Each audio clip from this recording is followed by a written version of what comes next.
Hi, I'm Diane Dehoney. I'm the Community Service Librarian at the Paul Sawyer Public Library. And I'm so glad to welcome you tonight to the final meeting of the Frankfurt Civil War Roundtable for 2021. It doesn't seem possible, but here we are, rounding out the year. And I just want to welcome everyone in. We have a great crowd tonight. It looks like we appreciate you joining us. Before we begin, just a little housekeeping. Feel free to turn your cameras on if you'd like. We'd love to see you if you're comfortable doing that, but if not, that's perfectly fine.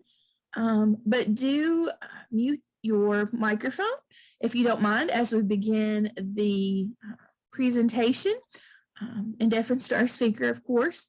And then we will have a period of time at the close of the presentation for you to ask questions, when you can unmute and ask those questions of our presenter, or if you have a question along the way, or even at the end, and you're too bashful to ask on your own, feel free to put that in the chat below.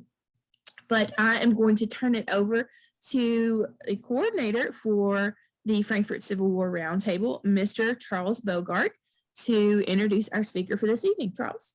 Okay, thank you, Diane. Charles Bogart here, wearing my Frankfurt Civil War Roundtable hat and my Capital City Museum hat, plus two other hats that you people locally wouldn't know about: CAMP, the Council on American Military Past, and CDSG, the Coast Defense Study Group.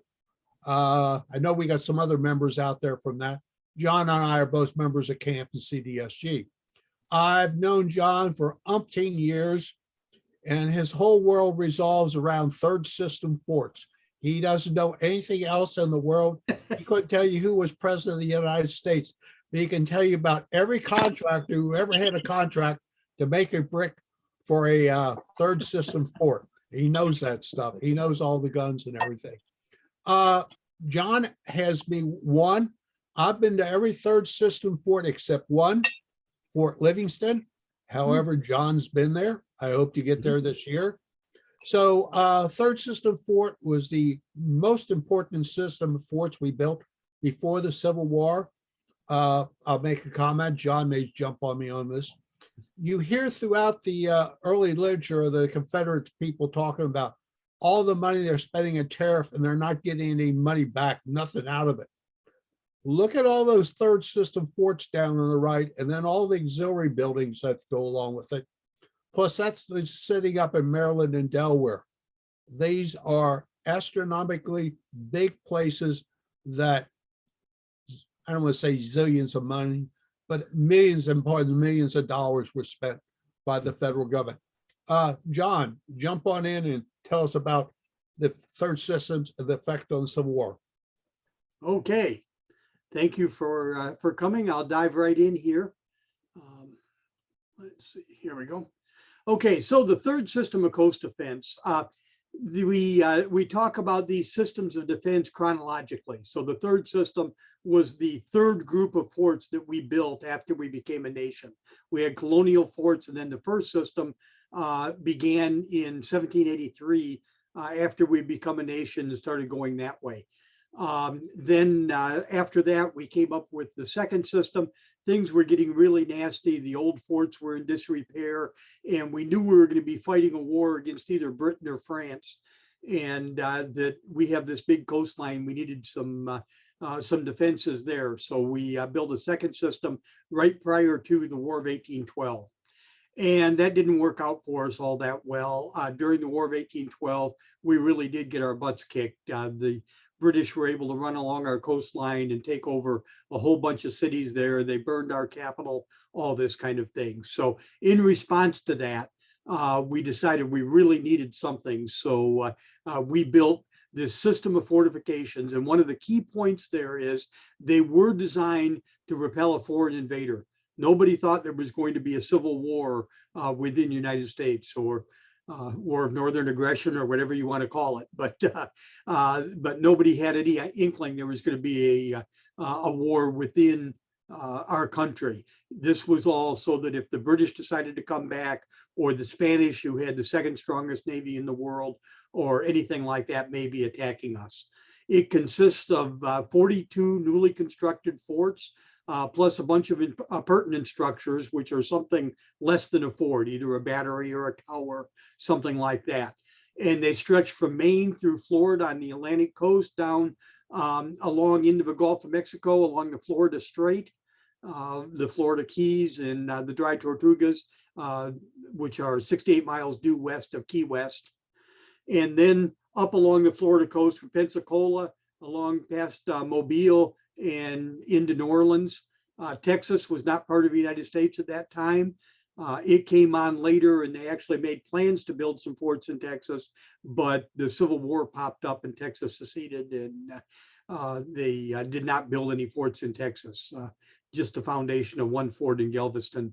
And then up along the coast to San Francisco Bay, right around that time frame in 1849, gold was discovered in Sutter's Mill in California, and all that came out through San Francisco Bay. And the Spanish, the British, and the Russians were all looking very lustfully at this very wealthy city of San Francisco, and we decided we needed some defenses there. So we built a couple of forts in San Francisco. One is underneath where the Golden Gate Bridge is now, Fort Point, and the other is on an island in the middle of the bay, Fort Alcatraz, which later became a federal prison. So the third system is a very specific funding period. People talk about what years the third system was, and I've seen people list various years from 1812 on up, and then ending in a number of different spots. But Congress put money forth to build these forts, first in 1816, and they cut off funding in 1867. So it is a very specific period there, and there's not really, shouldn't be much debate there in terms of how long the third system lasted. Yes, there was some repair work and finishing some things up after 1867, but the major congressional funding for building the forts ended in 1867. But that said, that 51-year period was our longest period of time that we spent money on national defense in our history. If you look at any other system of defense that we've done, from the Nike system, on back, this was our largest peacetime effort in national defense. One of the important things here is it was not just forts. It was truly a system of defense. And I've got a little graphic down in the corner that I made up based on the report by Simone Bernard, who was the architect of the third system. And he had 4 different components in there. The Navy, he said, we have to have a very, very strong Navy, and we have to support it. We need communications. The Second National Road was part of a third system. Fortifications, of course, and then an army and a militia. So if we look at the third system forts themselves, as I had mentioned, this system was to repel a foreign invader, and there were 5 aspects to doing that. And I won't read these to you. You can read them just as well as I can. But the most important of these aspects was to close the harbor to an enemy. And the irony of this whole thing is the opposite of that, or maybe really that, is what happened during the American Civil War. And I'll talk about that in some detail. But the Union was able to close the harbors in the Confederacy to the Confederacy. So it was kind of the opposite of what was intended there. But the federal government, who built the forts, were able to close these harbors. So how do you close the harbor to an enemy? You don't allow ships to come into the harbor. You allow the harbor to be used by your forces, and you prevent anybody from blockading the harbor. And again, that kind of got twisted around in the war, and I'll talk about that in a little more detail here in just a minute. But the other thing was you wanted to close that entranceway because often that led to internal rivers and all that kind of thing. You wanted to close that passageway so that the enemy couldn't come in there and the enemy couldn't shelter underneath the guns of the fort. So you wanted to control that channel that was leading into that particular harbor. I'm going to diverge a little bit here and go to a very specific case.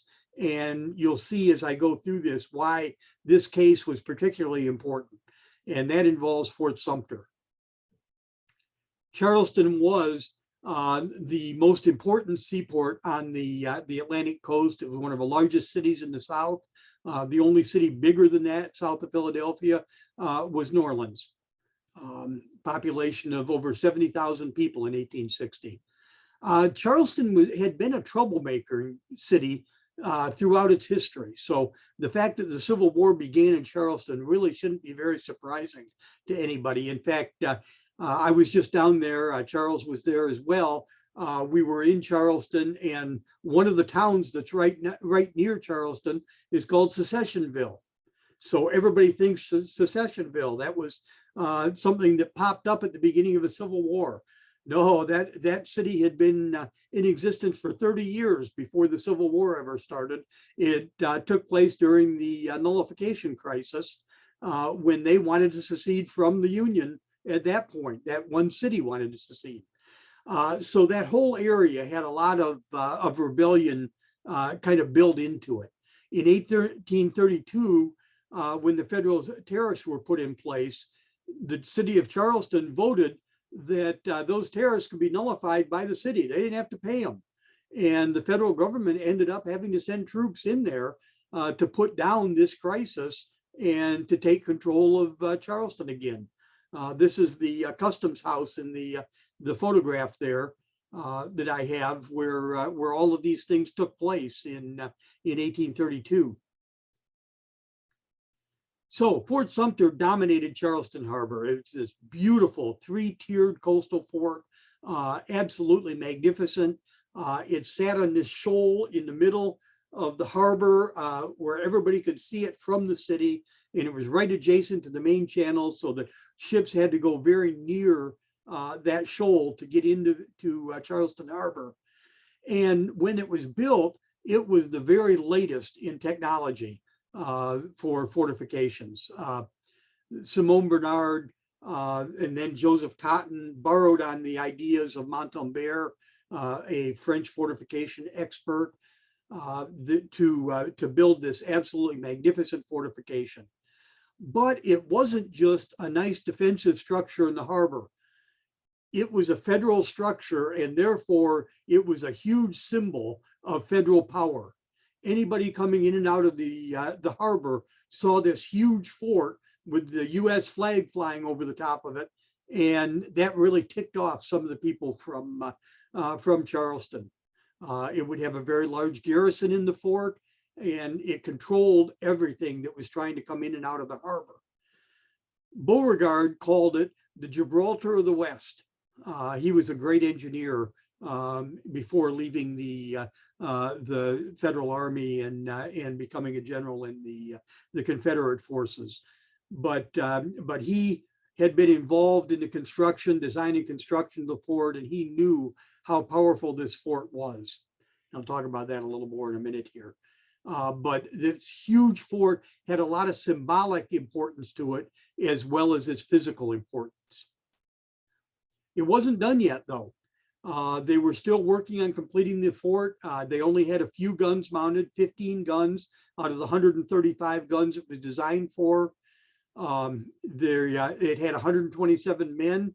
It was supposed to have 650. And a lot of those men were either construction workers, they called them engineers, but they were really laborers. And the band was there. 13 of them were just musicians. So they didn't have the people who knew how to operate the few guns that were there. So it really was not very strong at this point. And Beauregard, knowing how powerful this fort was, said, "This fort shall not fall by force of arms if it's fully armed." And that prophecy came true. when the Confederates came in and took over the fort before it was ever finished, it wasn't fully armed. They started arming the fort, got all the provisions there, and it never did fall to force of arms. It was under siege for 23 months, but never did give up. And in February of 1865, Sherman was doing his famous March to the Sea. He had reached Savannah at that point and started to turn north toward Charleston. And the Confederates said, you know, this fort isn't going to do us any good whatsoever. Charleston has already fallen, and we need to get our troops down there to fight against Sherman. So they, during the middle of the night, the people abandoned, the Confederate soldiers abandoned the fort and marched southward to meet Sherman and do battle down there. And when morning came, the federal government realized that there was nobody in the fort, and they moved into the fort. And the kind of humorous thing about that was the big announcement was this bastion of the Confederacy, this place where all of this stuff started, now has fallen to federal arms. Well, no, it didn't. They moved out during the night. They moved in completely unopposed. So the Confederacy had to control Fort Sumter. With Fort Sumter in Union hands, it closed everything off, as I had mentioned. And you can see this picture of just a drawing that, or painting that somebody did of the fort. You can see how magnificent this fort was and how dominating it was to the harbor. So the Confederates looked at what happened to Charleston and said, you know, this is really what we need to do every place. So state forces immediately said, let's get these forts before they're fully armed or garrisoned. Many of them, even though they were completely built and everything in place, had an ordnance sergeant or maybe a caretaker garrison of maybe a dozen men at the most. And they said, you know, we can get these forts now. We don't have to fight any major battle to try to take these forts. And most of the time, you know, an ordnance sergeant came to the door and there's 50 to 75 militiamen, all armed, standing outside the gates of the fort and said, turn over the keys. And he's going, okay, I've got a rifle and that's about it. I don't think I'm going to win this one. So most of the time, without a shot being fired, the ordnance sergeant who was in charge of the fort turned over the keys and jumped on a train and headed north.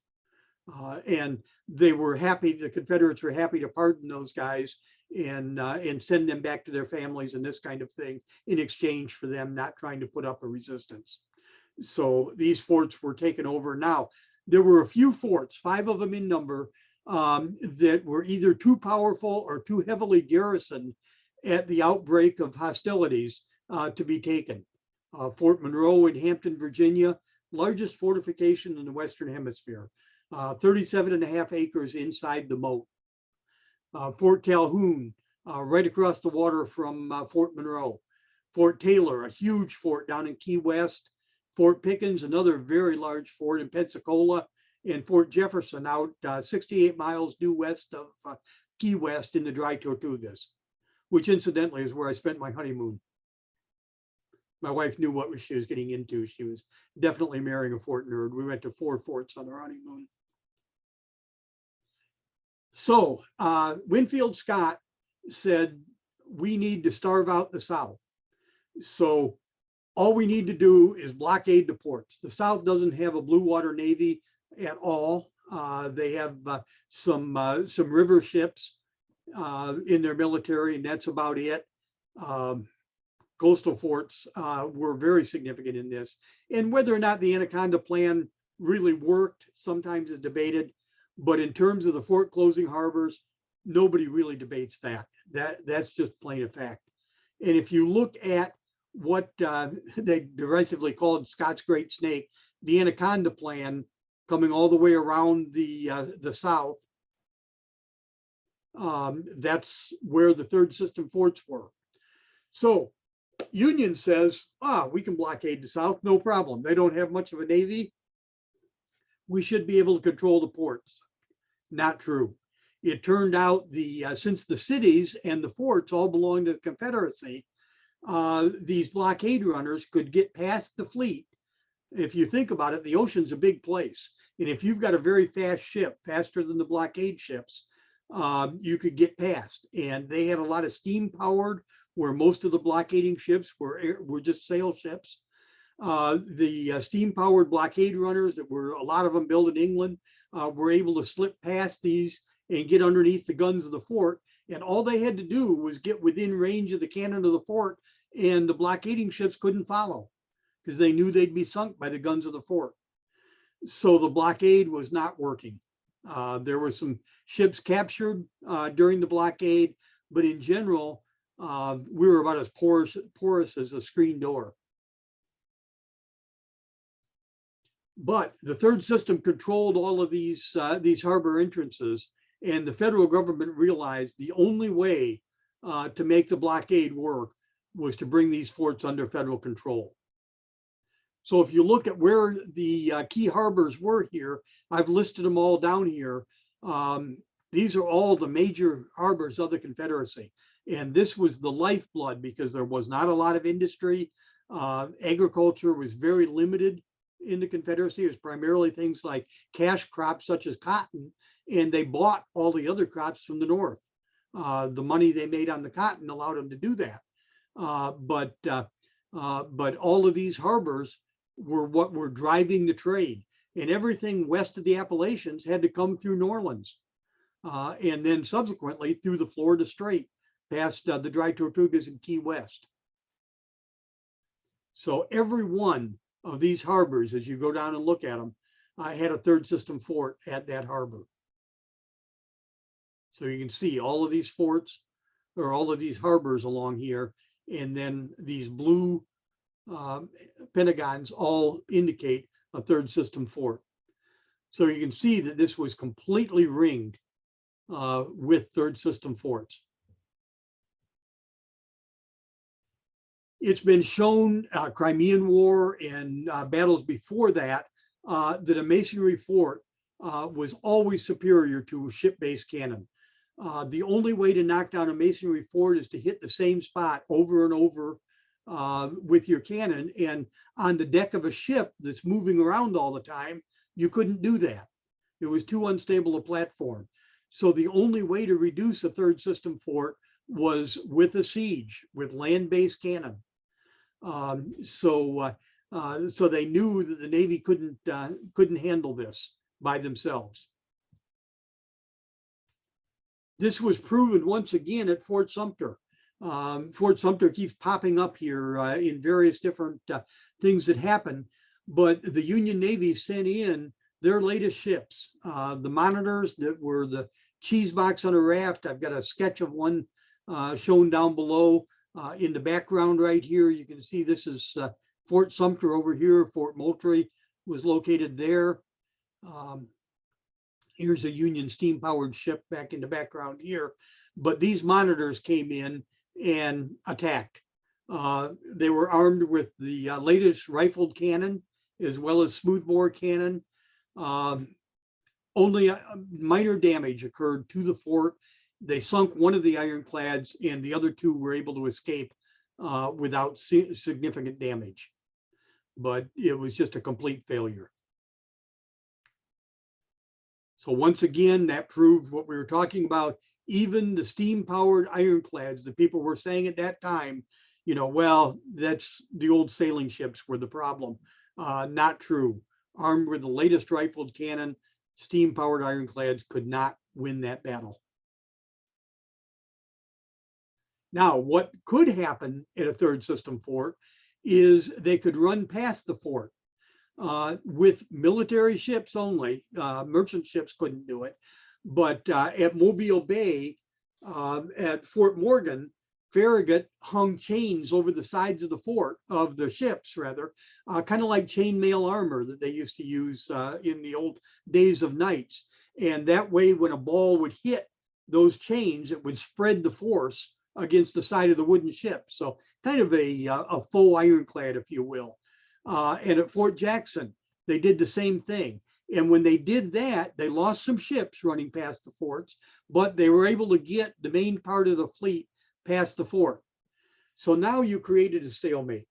You could get the military ships into the harbor and take the city and close that harbor to the Confederates, but you couldn't supply forces to any of the land forces that you wanted. You couldn't bring supplies in through there because you'd have too much loss with these merchant ships trying to get past the third system fort. So it was kind of still a spot where nobody had really won at this point. The Union had a victory, but not a complete victory. So the only thing that they could do was to lay siege to the forts. And a siege was very time consuming and very expensive in terms of manpower and in terms of dollars, so as well as time. So they just had to do this. They started what I liken to the island hopping campaign that we did in World War II in the Pacific. They started with the first fort and took that, and then gradually went to the next one and the next one and the next one until they finally got all of the forts down. Now, everybody knew that a fort could not hold out forever. The key in the third system, when Simon Bernard put this whole plan for the third system together, was that a fort could hold out for 14 days. And within 14 days, using the Second National Road and the sea lanes that we had, every place in the United States could be reinforced. Well, the problem was Confederates didn't have a relieving force. They were under attack every place, and they didn't have enough people to be able to break a siege. The Union also had the big foundries where they were casting these cannon, and they had larger and longer range cannon than the Confederates had. I've always liked to say, if you give me a sniper rifle and somebody else has a 45 that I'm fighting against, I'm going to win no matter how lousy a shot I am. And that's what was happening in some of the sieges, like at Fort Pulaski.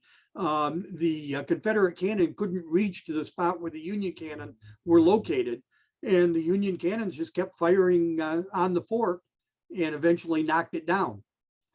The other thing was the plans of each of these forts were in Union hands. They were all in Washington, D.C.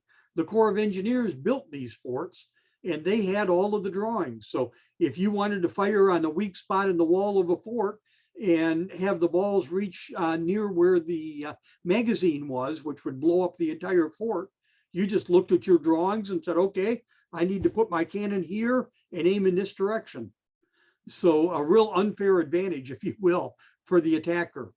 And in some cases, they actually used the engineers who worked on the fort to be part of the siege train, helping advise on where to point the cannon and where to hit. If you look at Fort Pulaski, you can actually see in the walls of the fort where the damage was done, where they were actually outlining the arches behind those walls, knowing they could punch through in these spots where there was no reinforcement behind the wall. Some of the forts, knowing that they weren't going to be able to survive, were abandoned before a shot was even fired. Fort Gaines did that in the and not before a shot was fired, but a couple of shots were fired, and the commander surrendered right away. And the Confederates court-martialed him, said that he was being a coward and this kind of thing. But he knew that his guns would not reach to where the Union guns were, and said, "There's no way I want to waste my garrison."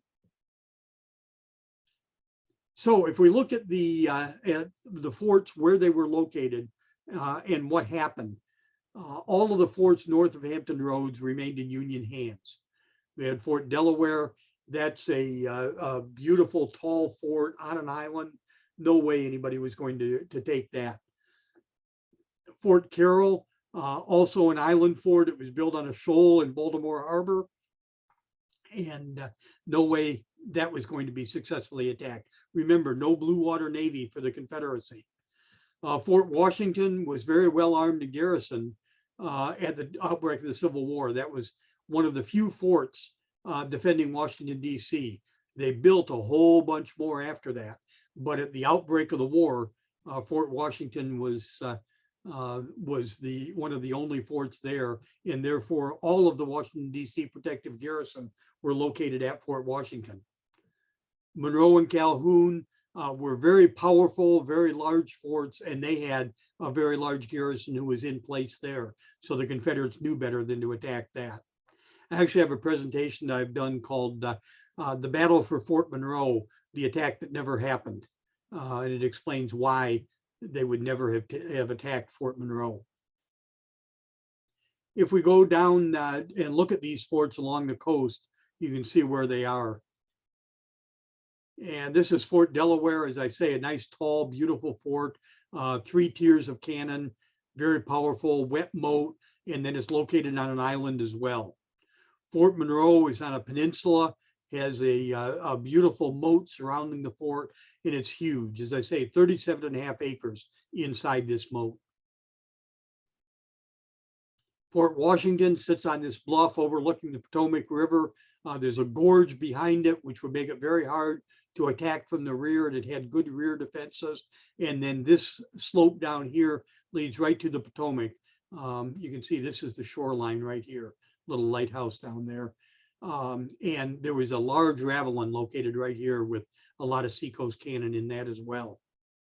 Fort Calhoun was a huge fort that was under construction, but it also was under the guns of Fort Monroe. So since they couldn't take Fort Monroe, there was no use in trying to take Fort Calhoun. They'd be vulnerable anyway. So from the Carolinas down through the northern part of Florida, the Confederacy had taken over all of these forts, but they all fell. Caswell didn't even get attacked. The other ones were taken by siege. Fort Clinch did not, they surrendered before the Union forces attacked. South Atlantic coast, now we're running down from Beaufort all the way down here to Fort Clinch on the St. Mary's River. This is, by the way, St. Mary's River is what divides Florida and Georgia. So Fort Clinch is right on that river. You can see the forts all along here. Fort Macon right here, very small fort, but powerful. Fort Caswell, a little bit bigger, very interesting design fort. It's now a Baptist retreat center, but they're very historically conscious, and they've let me in and been able to do a number of things at that fort. Fort Sumter, very famous, we talked about that. Fort Pulaski that was breached, another beautiful, powerful fort. Here's Fort Clinch, unique design using a Carnot wall or a single masonry wall with the parapet of the fort behind that wall. Florida Strait, very, very large forts garrisoned by regular army. They were not going to fall. 2 Martello towers. The Confederacy probably could have taken them if they really worked at it, but without taking Fort Taylor, it didn't do any good to take the Martello towers. So they remained, occupied by Union forces. And then Fort Jefferson was one of the most powerful forts in the country, designed for 450 cannon, if you can picture that. And here's the Florida Strait. This is where all the traffic had to go from anything west of the Mississippi River, actually west of the Appalachians, because rather than trying to cross the Appalachians with wagons, rather they would take the goods over to the Mississippi and sail it down the Mississippi and then out through the Florida Strait. You had Fort Taylor. You can see the size of this. Unfortunately, when they poured an Endicott gun battery, Battery Osceola, inside Fort Taylor, they knocked down the upper 2 tiers of the fort. So all that's left today is like this, but this is what it looked like during the day, during that day. And Fort Jefferson, this was that huge fort designed for 450 cannon on its own island with a little moat around the outside, defined by a seawall. Incidentally, people say, well, why in the world would you put the seawall there? What defensive capability did that have? Well, that way a sailing ship couldn't sail up next to the walls of the fort and discharge their Marines onto the ramparts of the fort. You had to cross that moat to get there. Pensacola, Fort Pickens, what happened there with the outbreak of the war, there were a lot of Confederates around that area of Pensacola. So the Union commander, having 5 forts there, not 5, 1, 2, 3, 4 forts there, decided to abandon the other forts and move all of his troops into the fort that was located on an island, which would be easy to defend. And it was the largest of all the forts there by far. So he moved all the federal troops to Fort Pickens and then allowed the militia to take over the other forts there. In fact, Fort Pickens, the Confederates tried to attack that up Santa Rosa Island. And when they lost in that battle completely, they ended up abandoning these other forts because they knew that they couldn't take Fort Pickens, could never open up Pensacola Bay. And here's a look at Fort Pickens. This is a 15-inch Rodman gun right here in the central bastion of Fort Pickens. That's still there. It's really worth seeing. The tube alone weighs 46,000 pounds, but tremendous thing. Throws a 440-pound ball 2.5 miles. Here's a look at the interior. Fort Mcrae, because of tidal action and all that, sometime in the 1930s, it completely disappeared from sight. And these are some historic photographs of it, of the fort. This is by way, anyway, these are, Carol calls this the body photograph. It looks like there are a bunch of bodies here. Those are railroad ties for a railroad that went through there that was used when they were building the fort to bring the stone in. But this is me next to, it really is me. I had color in my hair back then, but next to all that remains of Fort Mcrae above ground. Mobile Bay, Fort Morgan and Gaines fell to federal siege. This is the Citadel at Fort Morgan, destroyed. That was all wooden, beautiful wooden structures on the inside. They used hot shot against this, caught it on fire, and the smoke was so bad it drove all the gunners off the ramparts of the fort, and the fort fell to the siege. This is Mobile Bay. This is the main channel coming in. This is a very shallow backdoor entry, but the main channel is where the ships needed to come through to get any capital ships in, and well controlled by Fort Morgan and Fort Gaines. Here's Fort Morgan and Fort Gaines. New Orleans was absolutely amazing in terms of its defenses. 5 forts surrounding New Orleans. Fort Massachusetts on Ship Island was where the British had landed when they were attacking New Orleans. And we always fight the last war, so we had to fortify that area so that nobody could land there and stage an attack from there. And then these other forts going around there, they surrendered without a siege. Fort Jackson did, after it was run past, they still had to come back and take that fort by siege. And then there were 3 what I call appurtenant structures, less than a fort, out in Lake Bourne, and they all fell without a siege.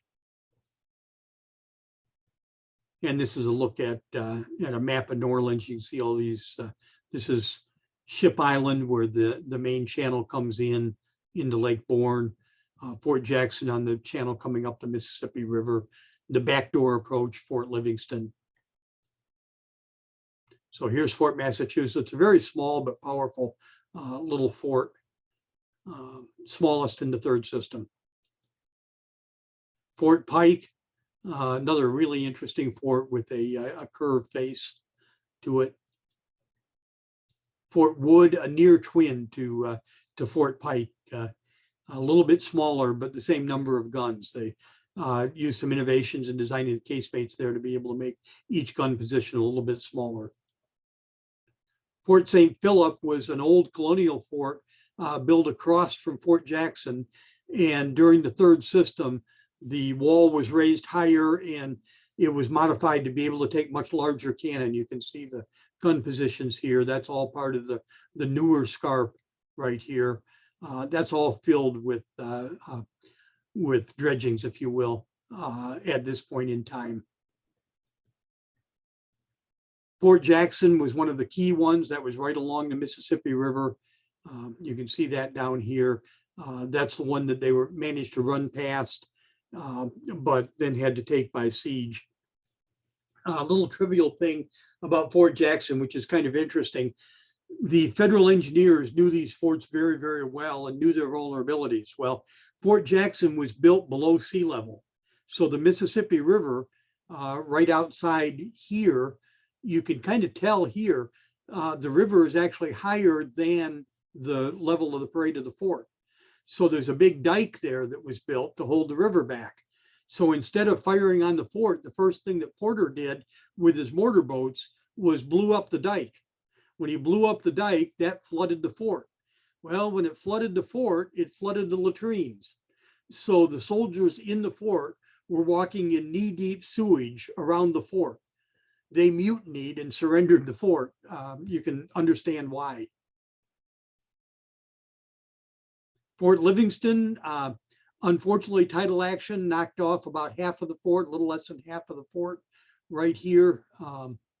Basically, that line comes right across here on the fort. So all of this part of the fort is left. But anyway, there's now a breakwater that goes along here to protect what's left of the fort. So hopefully it'll be preserved for generations to come. But nice little fort out here at the back door entrance to New Orleans. So federal government built these beautiful forts all the way around to prevent a foreign invader from coming in. But what it did once they were taken is starve out the Confederate war effort. And they couldn't get the supplies they needed in from their allies in, well, not official allies, but supporters, if you will, in England and other countries. They had no choice but to try to open those harbors. They were not successful in doing that. And by occupying these forts, the federal government was able to starve out the Confederacy. As a result, the third system really lost the American Civil War for the Confederacy. Here's that Scott's Great Snake that I talked about. Here's where all the third system forts are that reinforce that. And you'll notice the one change is here along the Mississippi River. The Union Army decided to modify that, and they went on a campaign down here. Let's see, it's not really shown here on this map, but down the Cumberland River, down to the Mississippi, took Forts Donelson and Henry and Defiance in Clarksville, Tennessee, took these forts and down to the Mississippi, and then really drew their blockade line down through Vicksburg and Port Hudson, all of those to really block off the Mississippi River. So Scott's Great Snake actually kind of turned north here rather than going out around. They decided that by cutting the South in half, Texas, which didn't have a lot of industry at that time, wasn't really going to be all that big a supporter. They provided a lot of manpower to the South, but not much in the way of munitions or anything like that. So they turned the blockade up this way and were highly successful. Questions?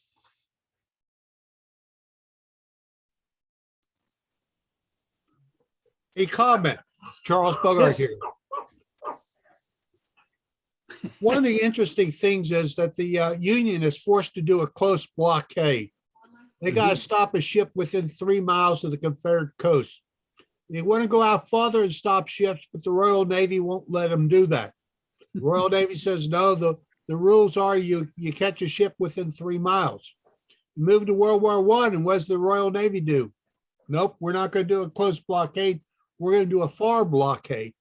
So the guy who's got the biggest Navy gets to call the rules of warfare. We learned from that. So we began to build a big Navy. I'll be quiet. No, that's true. But the other factor there was with the fast steam-powered ships that the blockade runners had, even if you tried to extend that blockade further out, it wouldn't have been successful because they were able to outrun the Union sailing ships that were being used as a blockading squadron. I got a question. Yes. This is Michael Binder, camp member. When you talk about masonry forts, that excludes brick forts, right? You're talking about No. Fort Cement? No, it excludes cement. masonry is either brick or stone. Oh, In fact, the title of my book is A Legacy in Brick and Stone, about all the masonry forts that were built in the country. But when you get to cement, then that's a whole different era. That's turn of the century when they actually came up with reinforced concrete and Portland cement, that kind of thing. Now, they did use some cement in some third system forts, but it was a fill in between layers of bricks. You'd go about 4 layers of bricks deep on the parade wall or the inside wall of the fort, and 3 or 4 bricks deep on the outside wall, and then fill that interstitial space in there with concrete. But it was not structural concrete, it was just a fill. And they only did that, I think it was after 1859. It was very late in the third system that they started doing that. These brick were all cut often with no 2 parallel sides. They didn't have brick saws back then. It was all done with a chisel and a grinding wheel. So it was very, very labor intensive. And a lot of these were built by enslaved people. And the enslaved people had built plantation buildings, but then under the supervision of mostly German, immigrant German masons, they learned their skills to be able to do this. And these slaves were then moved around from one fort to the other as we were building those forts. The federal government didn't hire slaves or didn't buy slaves, but the federal government contracted with contractors who bought the slaves or rented the slaves, either one, who ended up doing this. But they became very, very good at building these forts. They were real artisans. And if you go to Fort Pickens in Pensacola, one of my favorites, you go to Fort Pickens, there was a horrible accident there in 1904. And they had a bastion that was filled with black powder from the old cannon that were there. And they think somebody dropped a cigarette into the hemp rope they were using for the blocks and tackle to move the big guns in during the Endicott period. And a fire started, and the fire got out of control. They formed a Bucket Brigade and tried to put the fire out. They realized it was a losing proposition. They all jumped in their vehicles and took off up the peninsula, and the whole corner of the fort blew off. So when you visit Fort Pickens today, you can see a complete cross section of a third system fort. It's really neat to be able to see. I mean, it was tragic. The 2 guards, they forgot to tell that they were leaving.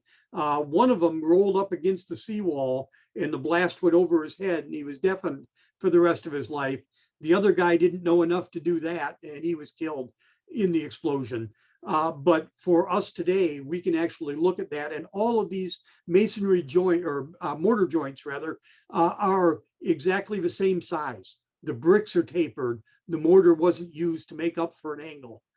It's just incredible craftsmanship in these forts. And that's one of the things that when I first started looking at these forts 40 years ago, really drew me to the third system and started this, I call it a passion, other people call it a fetish, but anyway, my thing with masonry forts. So does that answer what you were? yes. Yeah, okay, great. Mhm. Other questions? You want to tell them how Fort Calhoun became Fort Wool? Oh, yes.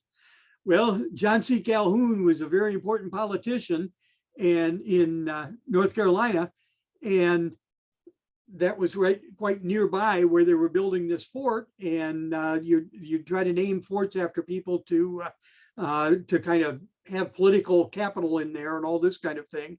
So they named this fort Fort Calhoun. Well, once the secession happened and people started looking at it, here's this great secessionist, John C. Calhoun, and we have a federal fort that's named after him.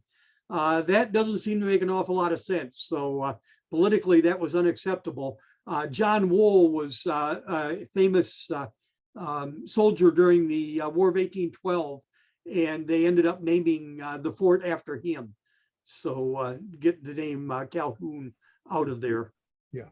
Up until last year, you could visit Fort Calhoun by a tourist boat. Yes. And then the governor of Virginia turned it into a bird sanctuary. And you are no longer allowed to visit this wonderful fort that you can go out and visit. It's a crime. But Yes. anyway. We have a committee. I'm on the committee that's trying to get that reversed and trying to get that opened up. The problem was they were building the new bridge tunnel on the Chesapeake Bay. There's a new one that's going in, and that tunnel starts at the island that all these birds lived on. So what, as Charles said, what the governor did was moved all the birds to Fort Wool because they no longer had a nesting place. And supposedly it's a temporary thing, but it does not look very temporary at all. And this committee is trying to make sure that the promises they originally made will be held up and that it will be a temporary thing. Now, the good thing is the governor of Virginia is no longer the governor of Virginia. He lost in the last election. So we've got a new governor in there, and we were working with his campaign on this, and we're still working with the new governor there, and we're hoping to get that changed. But right now it's a real problem. A plug for some of you people. The mascot of the Coast Defense was the ouzel finch, which was a bird that flew backwards to see where it had been. If you go to Fort Monroe, they got a brewery there, and their beer is the ouzel finch. It's a good beer. You go to Fort Monroe, visit that. The other thing I want to mention about Fort Monroe is they will show you where President Jefferson Davis was kept in that casement, how terrible that was. Tell them how that was officers' quarters back in the third. Well, he was moved to officers' quarters. What happened? He was imprisoned in one. Yeah, but the casements were used to house officers too. They were not the one where he was. There were two different sets. The back of the casemate held the cannon, and the front were where the quarters were, and there was a wall in between at that time. But he was housed in one of the casemates that was kind of damp, and he got sick, and they were worried that he was going to die from this. Basically, it was the flu. But they were worried he was going to die from that, and they moved him then across into one of the officers' quarters on the parade of the fort, and he was nursed back to health and was fine after that. But yeah, it was not miserable quarters, but it was a confinement, and he actually was in prison wearing a ball and chain the whole time he was in there. So it was kind of, yeah. I see the question from Grable about can you use a drone? Only with special permission. Most of these sites forbid drones flying over the top. Now, drones were not around when I was doing most of my aerial photography many years ago. So I had to go in and use chartered planes, which got very, very expensive. But to me, it was worth it. As I say, I have this obsession with third system forts. But now, if you have good justification and you go to the right people, you can get permission. We're doing a video for television for the History Channel, most likely. It depends on which channel buys it. But I'm working with Ravelin Films on that, where we did get permission at Fort Adams in Newport, Rhode Island, to use a drone. In fact, there's one scene where I'm in a command post there and I'm talking. You can't see me, you're seeing the fort, and the drone is down in the ditch. And as the drone comes up, it comes up and you can then see me standing there in the command post overlooking the outworks of the fort talking. So the production company that did that was very clever. I saw the filming that they did and I was really quite impressed. So yes, you can use drones now if you have the right permissions. And some forts, it's easy to get permission. Some it's harder to get permission.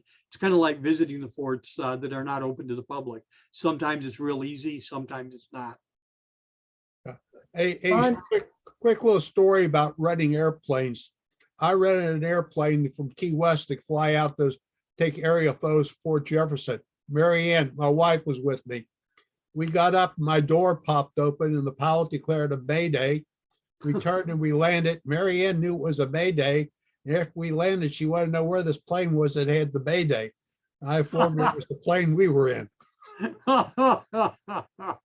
That's funny. John, it's Gordon. Yes. John, if you want to, you can, since you're following the Fort Wolf thing closer than I am, you and Terry and a couple of others, let people know exactly what's been done there. Just bear in mind, as you mentioned about the governor change, Virginia's governor will always change every 4 years because they are not allowed to, they only have one-term governors. Although you can rerun if after you let it lapse for a term, you can try and rerun later. This though was even more than that. This was a party change also. Yes, that's correct. Because the Democrat governor was beaten by the Republican governor. A previous Democratic governor didn't win a chance to get back in after a couple of terms. Mm-hmm. Yeah, the Fort Jackson, by the way, is on the forget what channel it is. It's got the abandoned buildings they show, and Fort Jackson is featured as one of the abandoned facilities, monuments, Yes. whatever you call it, in the United States. Mm-hmm. And they show Fort St. Philip's across the way, which is basically underwater. The last time we Not underwater, under landfill. well, there looked like a lot of water. Last time we went over there, we went over in airboats. I assume that we go again, we'll go in airboats. Yes, that's the plan. Mm-hmm. For those out there, Coast Defense Study Group is going to New Orleans in March.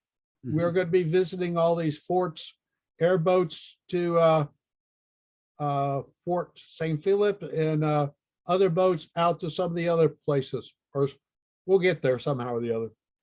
Yep. There was a question about whether the northern forts were abandoned during the Civil War to concentrate on the South. Not at all. What happened, the northern forts were used mostly as mustering centers, things like this, induction depots, those type of things, even supply depots. So they were very active in bringing people in to that. Some of them were also used as prisons. Fort Delaware was probably the most infamous in that. There were a lot of Confederates who died in prison at Fort Delaware. So those forts were all basically occupied by military during the American Civil War, but more for training purposes and for the mustering of troops, that kind of thing. Yeah. There was another comment or question that just popped up. Let's About see. use of Spanish-American War, World War I, II. Yes, if the nice thing, Simon Bernard was an absolute genius. He's the guy who put together the third system and ran it up until 1831 when he went back to France. But Bernard picked all of these locations for these third system forts. They have been in use up through the Nike era. So he was really a genius in picking out the spots. We used those during all of the various wars.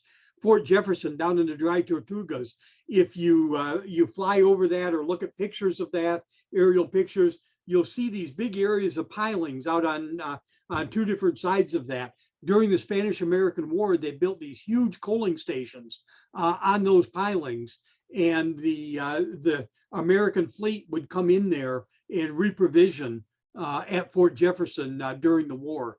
So they were used, most of the third system forts, again, the ones that were not in a spot where there could be some kind of battle, they were used to muster troops. During World War II, right after Pearl Harbor, my father owned a truck line in Monroe, Michigan, about 20 miles south of Detroit. And after the bombardment at Pearl Harbor, he had this patriotic urge and drove up to Detroit and tried to enlist in the Army at the fort that was built during the third system up on the Detroit River, Fort Wayne. And they turned him down with his enlistment and said, "Your truck line is vital to national security. We won't accept your enlistment."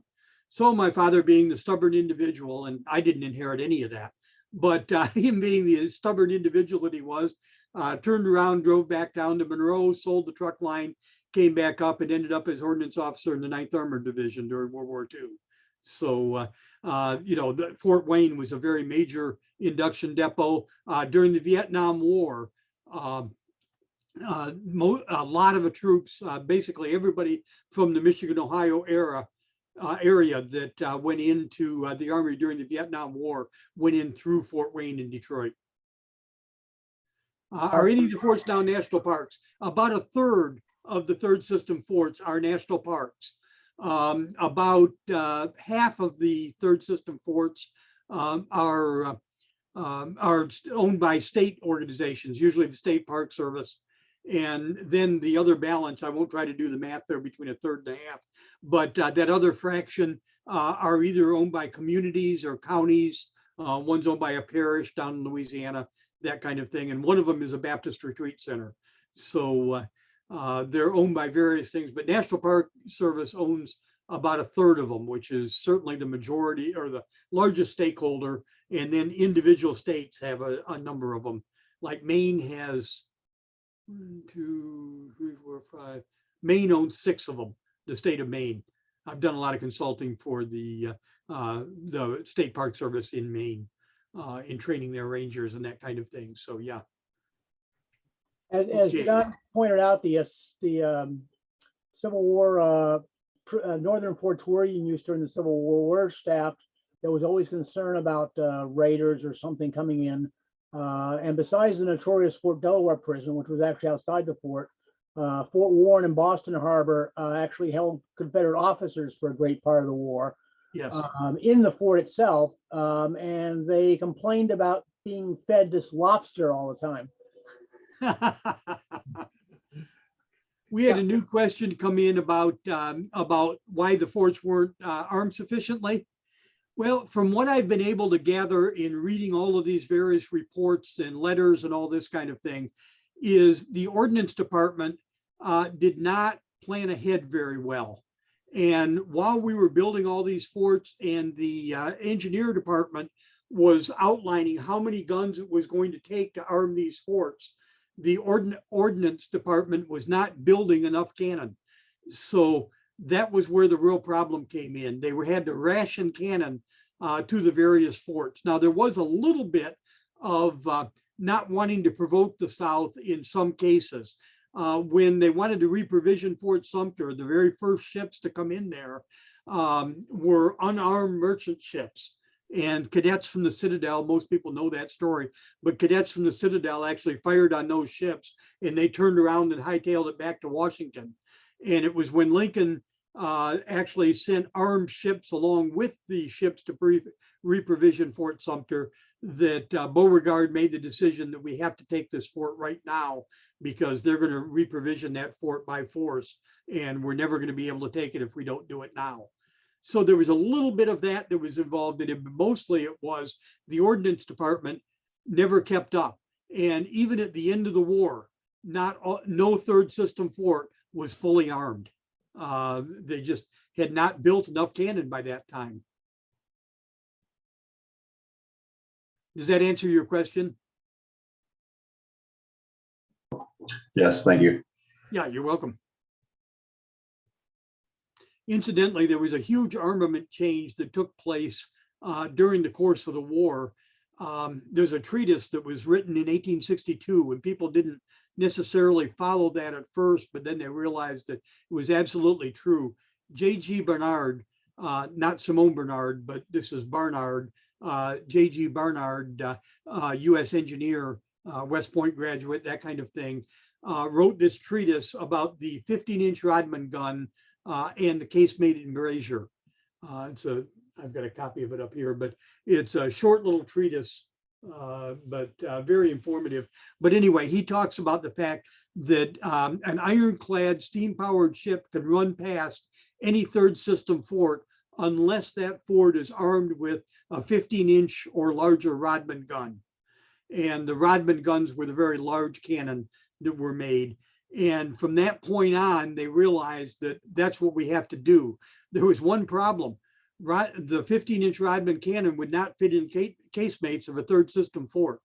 So we had to do something different. And in 1867, the federal government cut off funding on third system forts and went back and started looking at things and deciding what we're going to do. And they called on the engineers. They did a bunch of studies. And in the early 1870s, they put out a proposal to put earthwork forts either on top of or next to third system forts. And in a few other locations, it didn't have third system forts. If you think about it, the Civil War really cost us an incredible amount of money. And we couldn't afford to build masonry forts, plus the fact that a masonry fort would take anywhere from 3 to 12 years to build. The big ones, even longer than that. But you didn't have time to build these forts either. But earthwork forts with brick revetments or brick holding up the earth were definitely a possibility. So we started what was called the 1870s Modernization Program, where they built forts with a doctrine of 2 15-inch Rodman guns, and on either side of the 2 guns would be a traverse magazine, an earth-covered magazine that separated those guns so that if you had an explosion at one pair of guns, it didn't take out any of the other guns in the line. And you would take these 2 guns with a magazine on either side and repeat that as necessary for the number of guns that you wanted. So one of the interesting things, Fort Jackson on the Mississippi River, I recently testified before some federal magistrates trying to get some money for Fort Jackson for damages that occurred during Hurricane Katrina, 15 years later. But anyway, was doing some studying down there. But one of the historically significant things about Fort Jackson is that was one of the forts that was run past, and they realized that you needed the 15-inch Rodman guns to be able to close the Mississippi River at that point.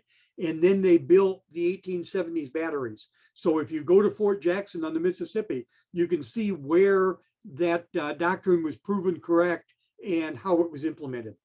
So kind of an interesting little thing there. And you can also see an Endicott battery setting right there. Yes. Yeah. And the question about spiking the guns, no, none of the guns were spiked by the feds. So they left the forts. Right. I'm his understudy on this third system. Yeah, there you go. And you've come at it from a little bit different direction, so you've got some information I don't have too. So, Okay. other Anybody questions? else? Well, thank you very much for hanging in there with me. I know. Tell them about your book. Tell them your book. Oh, okay. I wrote a book that was a 46-year effort on my part. Certainly would not like to figure out how much I made per hour, but I think you'd have to chop up pennies to be able to come up with that. But anyway, I created a book. It's about 400 pages long. Has 440 illustrations in it, so it's a very heavy picture-intensive book, full color, hardbound. That's available. It's called A Legacy in Brick and Stone. It goes through the first half of the book goes through the what happened in the coming up with the third system, the architecture of the forts in general, and all of that. And then the second half of the book, which is actually about 2/3 of the book, is a harbor by harbor, fort by fort look at each one of the forts in the third system, the 42 forts and all the appurtenant structures. Again, heavily illustrated with both historic photographs and photographs that I took on various visits to the various forts. But it is available. You can get it from me. I'm happy to autograph it, or you can also find it through other sources, barnesandnoble.com, that kind of thing. Well, give them your address. Give them your address so they can do that. Okay, it's 2805 Grosbeak Lane, West Lafayette, Indiana, 47906. So again, John Weaver is my name. My email in the chat. Oh yes, sure. And my email address also is oldfortjw@gmail.com. I'm an old fart who studies old forts. So yeah. Hey, another comment. If any of you ever want to see the whole progression of U.S. coast defense, go to Fort Moultrie at Charleston, South Carolina. The Park Service has laid out with that fort from the colonial area through the Endicott era, one section, each of that little fort, showing you what we're talking about within this the story. And then you can look out across the way at Fort Carroll. It is Fort Carroll, isn't it? And Fort Sumter. No, Fort Moultrie to Fort Sumter. Yeah, what's the other fort out there? Castle Oh, Castle Pinckney. Picnic. I got that Yep. wrong. Yeah, That's right. right. I have one comment to make. Yes. So Gary Palavoda is a member of the Yes. Coast Defense Study Group. He's a friend of mine. Mhm. And at least as of a few weeks ago, his widow explained to me that nobody had contacted her about his collection. And so I'm wondering if anybody in CDSG is doing anything about that.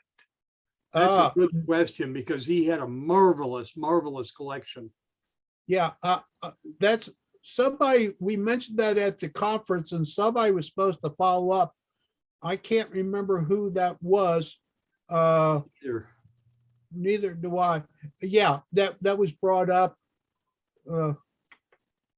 We need to follow up on that. I will bring that up with a couple of powers to be, and I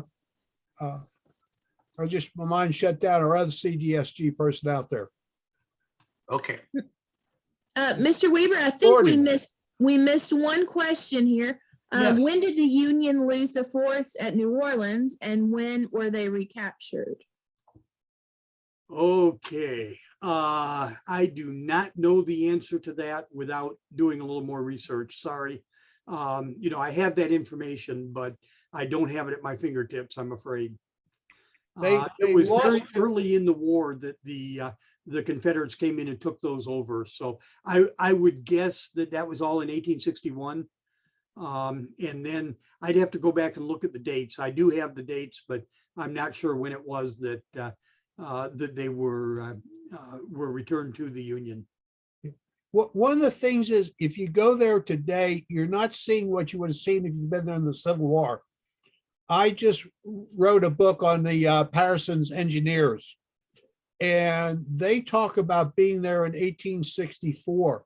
They talk about the snakes, the alligators, the mosquitoes, the gnats. It must have been the most terrible duty in the whole world. No drinking water, no nothing. Everything has to be brought down to New Orleans. They sit there and pray that they'll get on a ship and go to New Orleans at least for 10 minutes to get away from this hellhole. It's a fairly nice place to go to now in that because we've cleaned it up. But Civil War era, it must have been one of the most worst duties in the world to be at. You must not have been there during the right times of year. The place that I have seen more mosquitoes than any place in my life is Fort Livingston. In one area where I was walking in Fort Livingston, I was wearing full mosquito gear. I had to continually scrape my faceplate because the mosquitoes were so dense on it, I couldn't see. I had gloves on, of course, and had to scrape the faceplate off to be able to see. The only place I've really run into a cottonmouth in the wild that scared me off was at Fort Livingston. So I have seen alligators at several different forts. So yeah, they're still, you have to be careful when you go down there. We're going down to do some cleanup the weekend before the CDSG conference at Fort Pike and Fort Macomb down there. And both Carol and I have snake boots that we'll be wearing while we're down there. And we're very careful about that kind of thing. We're actually taking somebody with us from the Louisiana Wildlife who will be armed to be able to shoot snakes and gators. Both Fort Pike and Fort Macomb are completely overgrown. Those who saw it 20 years ago, where you could actually see the place, and you can't see it anymore. It's buried in vegetation. That's the problem with a lot of these places. The maintenance cost has gone up and it's been cut back, and man, things down there just grow. Yep. And these were expensive to maintain back in the day. Back when the third system was active, the garrison was kept very busy maintaining the fort. And it's just gotten worse as the forts have gotten older. But it's a real tribute to the structure of the forts that they still exist over 200 years later.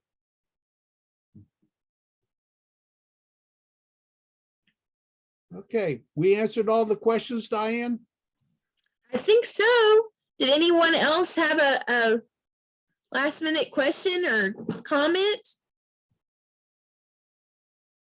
All right. Well, be sure to look at the chat if you're interested in a copy of the book or getting in touch with Mr. Weaver. He's left that in the chat for you. And I just want to thank Before you. you close off, hey, Gordon, can you come up a second? Yes, Can you follow up on Gary's thing, or do I need to contact somebody about Gary's collection? I think I'm not in a position to actually be able to get down there or take care of this. I seem to recall that nobody had been contacted by her after the fact. I don't remember us deciding what the exact disposition of that was going to be. Okay. Hold still, Diane. I'm flipping my book over. We're doing CDSG business when we should be doing other stuff. I'm going to see if I still got Gary's. You might check with Norm or somebody that's somebody that's retired and had in better position to do this. Oh, we don't even have his phone number in here. All right. I'm going to wrap up. Okay, the you can close recording down, here. Diane. We're finished with CDSG. No, you all can say you're more than welcome to stay on the video and chat on the Zoom. I'm just going to wrap up the recording really fast, and you all can continue. It looks like we have a hand raised. Did somebody else have a question? It's just showing up as iPhone. Did you have a question? Okay, well, if you did, stick around. And we'll go ahead and wrap up for tonight. Thank you so much, Mr. Weaver, for being with us tonight and sharing your knowledge with us. We appreciate it. I think Well, thank you for everybody who hung in there with me. I appreciate it. This is wonderful. As you can tell, I'm very passionate about this, and I appreciate you spending the time listening to me. Well, we thank you so much, and I hope that you will come back and join us for some other programming. Mr. Weaver, you're welcome anytime, but also our audience will come back and check out some of the other programming we're offering. And the Civil War Roundtable, we'll start that back up for 2022. Is that March, Charles? Yeah, it'll be March, as soon as you and I get together. All come up with right. the dates, and we'll lay out the next year. Sounds great. And hopefully we'll all be back together again in person as well. So that'll be great. Fingers crossed. But thanks to everybody who's joining us tonight. Thank you to Mr. Weaver. Thank you, Charles. And I wish you all a very happy holidays. And we look forward to seeing you all again very soon. Thanks so much. Thank you. Thanks, John, for putting it on. I enjoyed it again. Very welcome.